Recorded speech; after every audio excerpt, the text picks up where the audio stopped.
What is going on, people of YouTube? My name is Kurtyoy. Welcome back to a brand new video. Now today, the FPL deadline is finally approaching. We're getting nearer to game week 10, finally officially being entered into double figures for the season. And I want to take this time to basically do another Dilemmas Centre. I almost forgot the name of the series there, but I said I might do a second one, and this is the part where basically I answer some of the comments that you've left and let me know how you want me to do this. Do you want it to be at the start and the end of every week, so for a Monday and a Friday, or do you want it just to be Friday? You leave comments during the week and I'll answer them all on Dilemmas Centre on a Friday. Let me know, or just on a Monday. Let me know whatever you want, and also any dilemmas you have from, not this game week, so I won't be able to answer them, but I'll try and answer them in the comments, and also next week's, this coming week's game week. Basically what I'm saying is, you've got any dilemmas from the weekend's football, leave them on this video or the Monday video if I choose to do that again, and I'll get to them on the Friday show, which I think I'll do again next week, because Monday hit off really well. I think I'll do another Monday, Friday, see if I can cope with the workload. But first of all, I want to read over a few good comments.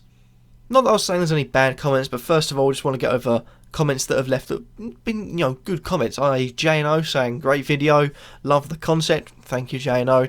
I do like this series, I really do. And if you do want more FPL content, J&O is your man to be. I thought I'd chuck that out there. Also, John Smith coming in with a great idea comment. Of course, I'm replying back to them because I've been in a good mood this week. I think it's been one of my best weeks for FPL for quite a while in terms of replying to comments. I think I've replied to everyone so far, so fingers crossed I can keep that going. And then finally, to basically, as a fantastic comment to move us onto the dilemmas, we've got, again, apologies for pronunciation, I say it in every video where I think I'm going to struggle, is Diraj, and he said, and I'm going to be looking at the screen to read it, what is FPL without a little dilemma? Thanks for the video. Liverpool midfielders are so unpredictable that you feel like tripling up to an extent. Again, if I read it poorly, I'm just shite at reading. I'm going with Firmino as my first Liverpool player coming in.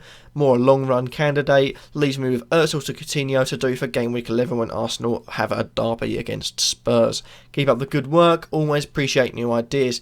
Thank you all for positive comments. Also in other videos, I just want to say thank you everyone that's left positive comments, because I do appreciate them. It helps me know what you guys like, what you guys don't like as much.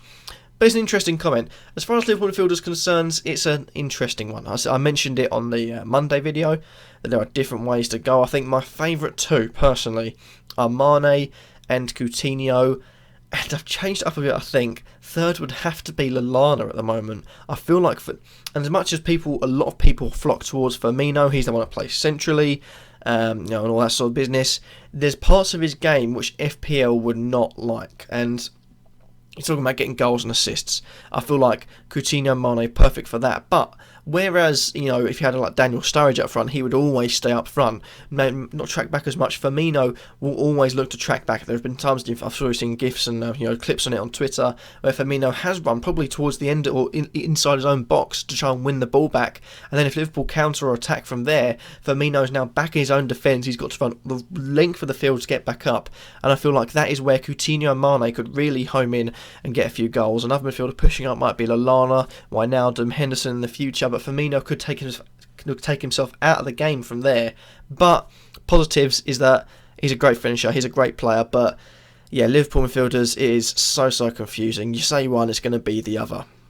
We move on from them. We've got a comment that mentions two things, and we've got, again, pronunciation, I do apologise, Sumak Dotta says, what about Joe Allen, and who do you think the best cheap striker for the next 4 to 5 game weeks is? Now, I like Joe Allen. There are certain good points to his game and certain flaws.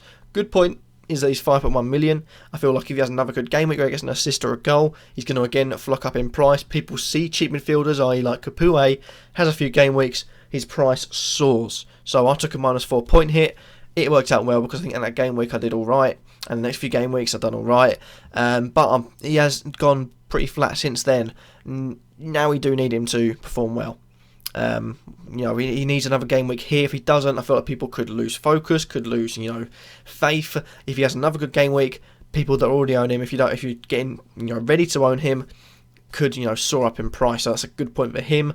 Bad points is that he's a central midfielder. He could often be left in defensive positions because he's not identified as an attacking or a defending type. He is just what you class as a central midfielder. Can play either side of it, attacking or defensive, he'll do well. And I feel like if he's going to play the way Giant does play, he could sit back a lot. That could hinder his FPL point scoring, chances. But still, 5.1 million is well worth a risk. I've taken that risk myself.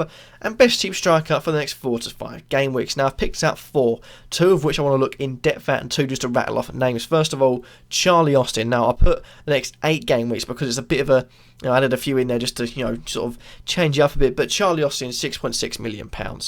The next striker is just 0.1 below it. Scored 38 points so far. Hasn't really played until the last couple of game weeks where he soared into action, into form as well. But his next 4 to 5 game weeks: Chelsea, Hull, Liverpool, Everton, and Palace. Now there's a few tough games in there. I think Palace and Hull we could get a goal in, but Chelsea, Everton, and Liverpool are all tough games. The bonus side of that is that he is home.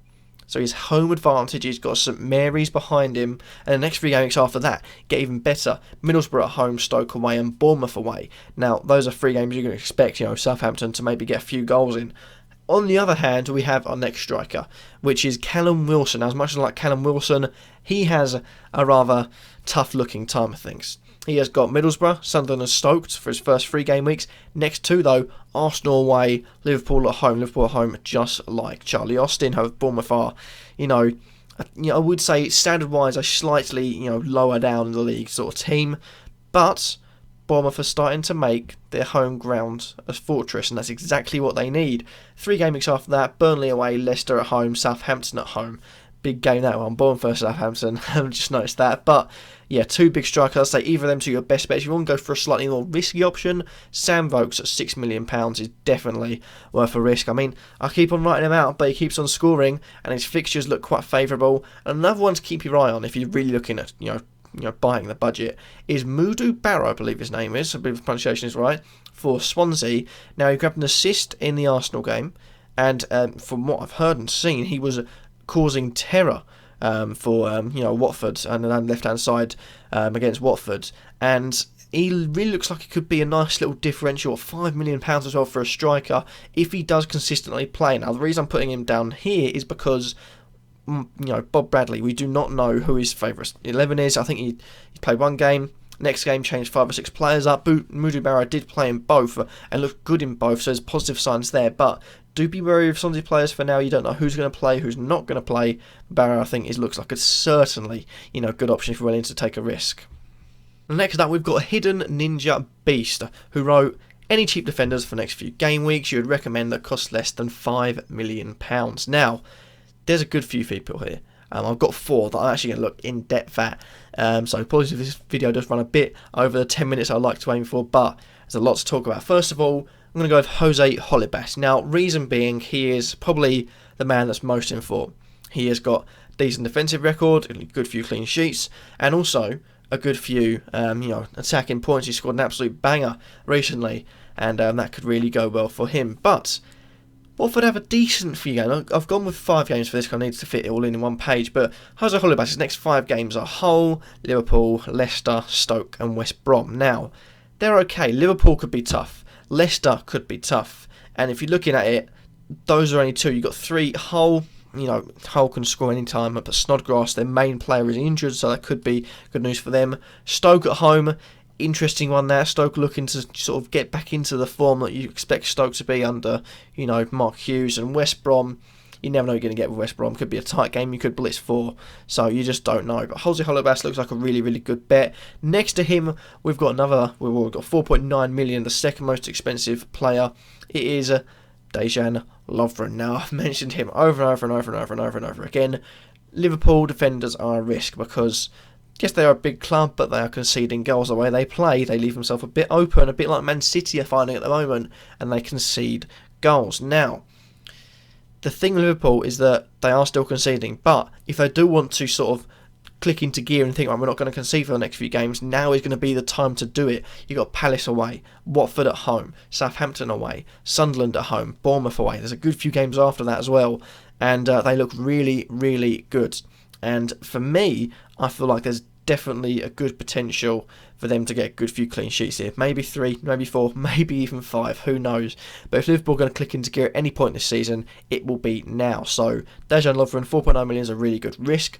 We move on to probably the biggest risk on there, which is Wes Morgan. Now, maybe not for this week.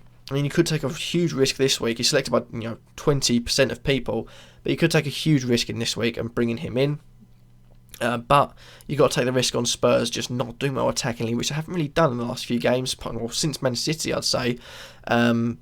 Struggling to find the back of the net, getting a 0-0 draw is what you'd expect. But after that, West Brom, Watford, Middlesbrough and Sunderland, you can expect Leicester, if they're going to start getting back to last season's winning ways, clean sheets, a few goals here and there, those will be the games to do it. And lastly, Eric Peters. The man is selected by under 4% of people at the time of recording this video. He is what you call a differential. Something I like to make a series about.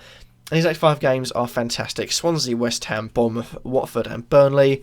To be honest, I'm beginning to think I should take a point here because Stoke, they're looking good at the moment and they have a good set of fixtures coming up. So Peters is probably my pick of the bunch. Hidden Ninja Beast also ask another question: which formation is better to play in terms of point scoring, 3-5-2 and 3-4-3? And that is an impossible question to answer. Basically because it's dependent on the game week, and you just don't know. I can't talk about it until I see your team. I might think go 3-4, go 3-5-2, but your 3 strikers might be Costa, Aguero and Lukaku, and either 3 of them have got the potential to score a hat-trick at any given point. So you think 3-4-3, but your 5 midfielders could be Coutinho, could be Mane, could be Walcott, could be Joe Allen, for another one, and then could be someone else, maybe even Sanchez chucked in there, maybe Dimitri Payet, who knows. And that is why it's so hard to call. You just got to feel with who do you think scores points. I mean, unless I know people's teams, I can't really say what the favourite formation is. It's just about who is in form, who's playing against, or what teams in form playing against teams out of form, and what players in form do you have that are playing against rather favourable opposition, i.e. Benteke against Liverpool looks like a certain bet. Liverpool to concede a goal for aerial challenges is a certain bet. So, there's certain things like that you've got to try and sum up in your head, but at the end of the day, you just got to go with your gut, and to be honest, it depends on your team. Multitude of comments here. LFC Gamer 69 says, is it a good idea to double up on Arsenal midfielders? And do I need one of Costa, Ibra or Aguero in my team because I don't have any of them?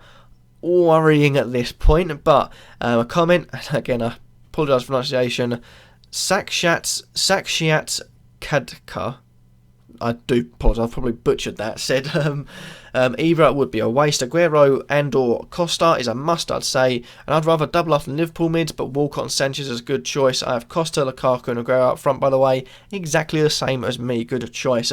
LFC Gamer then responded saying I have Walcott, Sanchez, Mane and Firmino as my 4 midfielders. Now, the first original comment, is it going to double up Arsenal midfielders? No.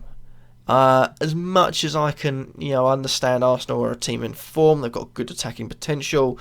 0-0 against Middlesbrough, and there's times where one or the other will play, and Sanchez is a big whopping by Walcott just behind, and I think Arsenal, they have got potential to score loads, but I do feel worrisome bringing both of them in, and then also, I think to judge the last comment, Walcott, Sanchez, Mane and Firmino is a dangerous game to play. I mean, generally, you like to try and stay away from having midfielders and attackers more than 2. You don't want to have a lot of 2s there. I mean, I did have 2s for I've only got 1-2 left, I believe.